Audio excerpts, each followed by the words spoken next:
Sowell. I am a social worker in our state, and I help start 2 pediatric transgender clients in our state too. I want to start off by saying that I was quite upset, Senator McKee, that you asked my friend if she had a penis. And I would just like to tell you that even if you have a penis, it doesn't mean that you have honor or that you're a man.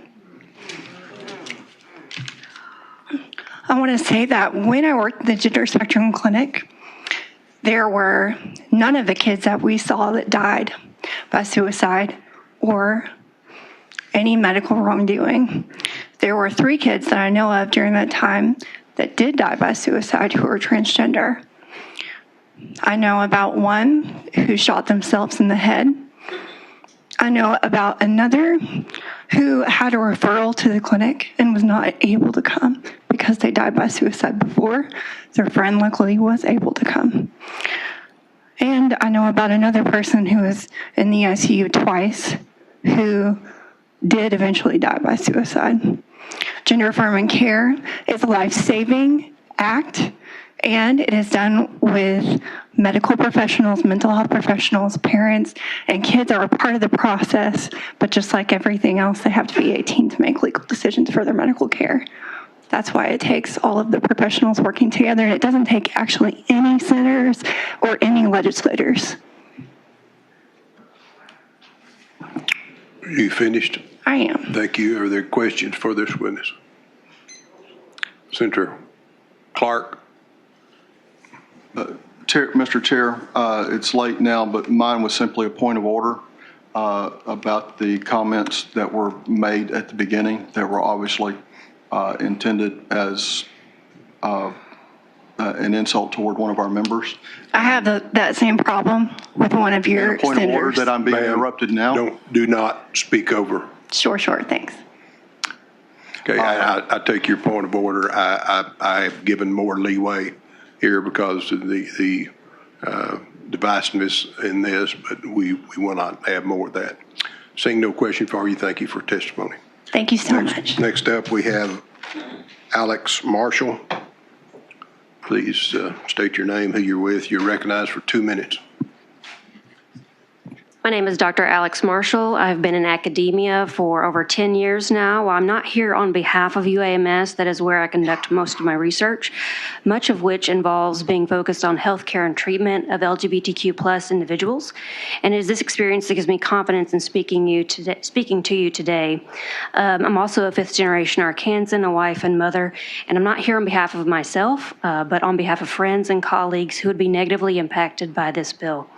If I understand it correctly, part of the bill creates an opportunity for a malpractice suit to be brought up to 30 years after a person's received gender-affirming care. I cannot, after over my decade of experience, speak to a single time I've encountered a trans person who has regretted their decision, but I'm not so bold to believe that it has never happened or could never happen. I do think, however, we should create legislation based on the benefits of knowledge that we have from the many Arkansans and U.S. citizens that we have, and not based on just a few studies pulled from other places.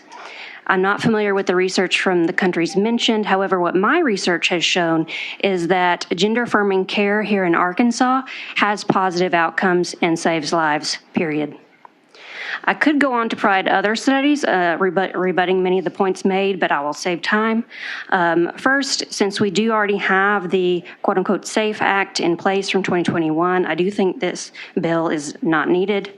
Second, I have collected survey and interview data from at least 218 LGBTQ identifying youth in Arkansas.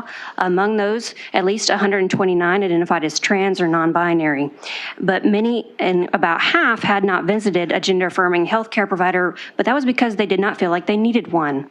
This means for this generation of trans youth, many are identifying as on the spectrum, which does exist. There is a place for everyone on the gender spectrum. And it does not mean that many of these youth want hormones or want to pursue transition, because they are fine just the way they are as long as they have parental and family and friend support. Okay, thank you. Time. Other questions? Committee, Senator Hester, you're recognized.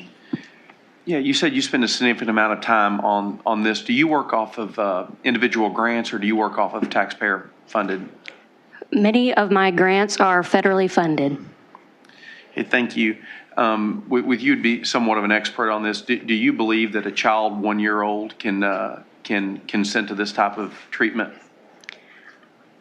I don't think that my child at 1-year-old would have considered this type of treatment, but also I would not pursue this type of treatment without my child wanting it. As a medical professional, do you think a 1-year-old, any 1-year-old can consent to this type of treatment? I'd like to speak to the bill at hand, and I don't think that this is a point that we're going to resolve any conclusion on today. I assumed as much. Thank you. Seeing no other questions, thank you for your testimony. Thank you. Next up,